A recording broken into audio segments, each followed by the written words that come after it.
I've developed processing protocols for several candidate materials. For example, I started with some thermoplastic polyurethanes that are medical grade, and after characterizing the candidate materials, was able to process them into thin sheets.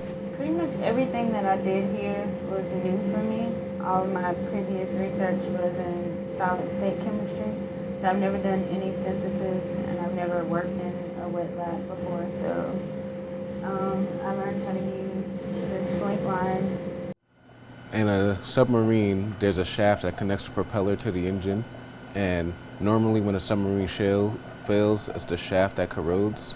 So we're trying to find a way to make the shaft more corrosion resistant, and the project specifically we're working on to come up with is a weld overlay that would go around the shaft to prevent it from corroding. What I'm doing is I'm using scanning electron microscopy to examine some samples of a waveguide on a particular substrate. So my project is focused on developing an implantable device for the delivery of chemotherapeutics for the treatment of ovarian cancer. Ovarian cancer is particularly serious because it's usually only diagnosed in its later stages when it's spread to the rest of the intraperitoneal cavity. This is serious because the intraperitoneal cavity typically houses other important organs like the stomach and the intestines. What my work this summer has focused on is learning to process a number of candidate materials and then characterizing the diffusion characteristics of target chemotherapeutics through the candidate materials. I have two chambers loaded with two different fluids, and in the middle I have a very thin sheet of the candidate material. So I've set up a very simple one-dimensional diffusion situation. And in the left chamber, what I have is a solution that is highly concentrated with chemotherapeutic.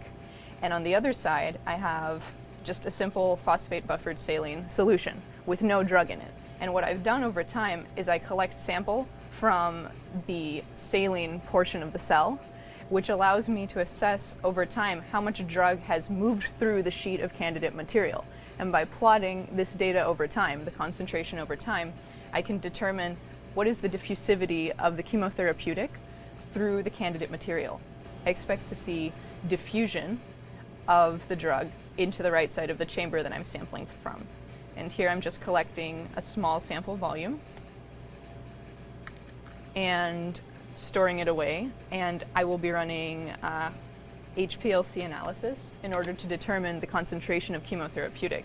And what happened with the etching process to create this kind of structure that we have is that the waveguide ended up breaking. And so I'm examining the broken edges to gather more insight on whether it was the etching that caused this problem or whether stress and physical force from handling the sample could have been the issue. If I click OK here, it's going to continually take the voltage on our sample until it comes to a nice level point. And after that, we can start our cyclic polarization test and change the current. So we've been continually running this potential dynamic test with different forms of our new material. We have it casted, we have it as a weld rod, we have it overlaid on our new material, and we have it as an ingot material. And seeing how grain size affects the pitting potential, we've come to a decent conclusion that it hasn't. So if you look at the sample in my right hand after a completed test, this is the original Navy shaft material. There's a clear, even level of rust and corrosion over it because the material is very active and it corrodes fairly quickly. And if you take a look at this sample in my left hand, there's a bunch of small dents in it. Those are called pits, and that's the type of corrosion that goes on in a high chromium alloy steel, where it will have localized areas of corrosion but won't corrode completely. And if we can get the shaft to not corrode at all, it's ideal. These nanoparticles were synthesized 2 days ago. So after you do the first synthesis, you have to phase transfer them, and we use a surface ligand exchange procedure to make them, and it makes them magnetic.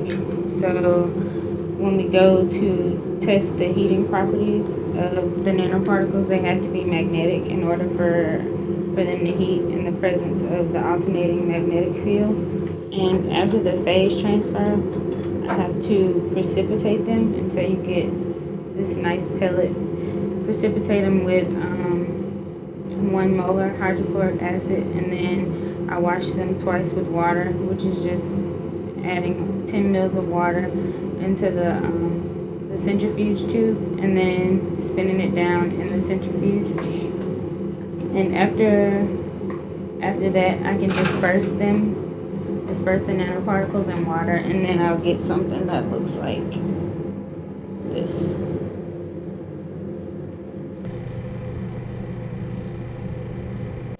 But the thing about the synthesis is you don't know what it looks like or what properties they have until after, because at this stage they all look exactly the same. I loaded the pellets provided from the manufacturer into this ram and die setup, which then I used in combination with the carver press here.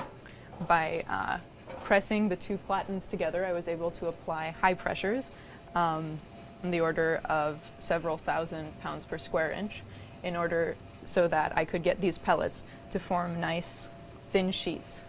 And with these thin sheets then, I was able to insert them into the diffusion cell, be able to determine how the concentration of drug changed over time across the sheet.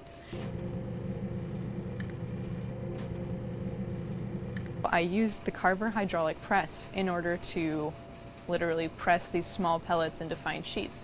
But over time, I was able to optimize a protocol so that instead of getting irregular sheets like this, I was able to come up with thin, controlled thickness sheets that were exactly what we were looking for. The original shaft, while if exposed to salt water, will start having pits and they will continue to grow. And all our test results have pointed toward the material being usable as a replacement material or to overlay the current shaft. And looking at the graph, you can easily tell that the red line being the original material is much more active because it's a much smaller range and much lower than our new shaft material. So our new overlay material has a much higher resistance, and this is in regards to electrochemical properties and corrosion resistance. So since these all look positive, further down the line in the project they're going to do mechanical properties testing, because a shaft is a torsional element, so it's under a constant torque, and if it proves good in all the mechanical properties testing, then we will use this material to overlay the submarine shafts with and solve the problem. The nanoparticles, once they are in an alternating magnetic field, they heat up, and that is something that can be used for minimally invasive testing, because instead of having to cut someone completely open, you can just inject the nanoparticles.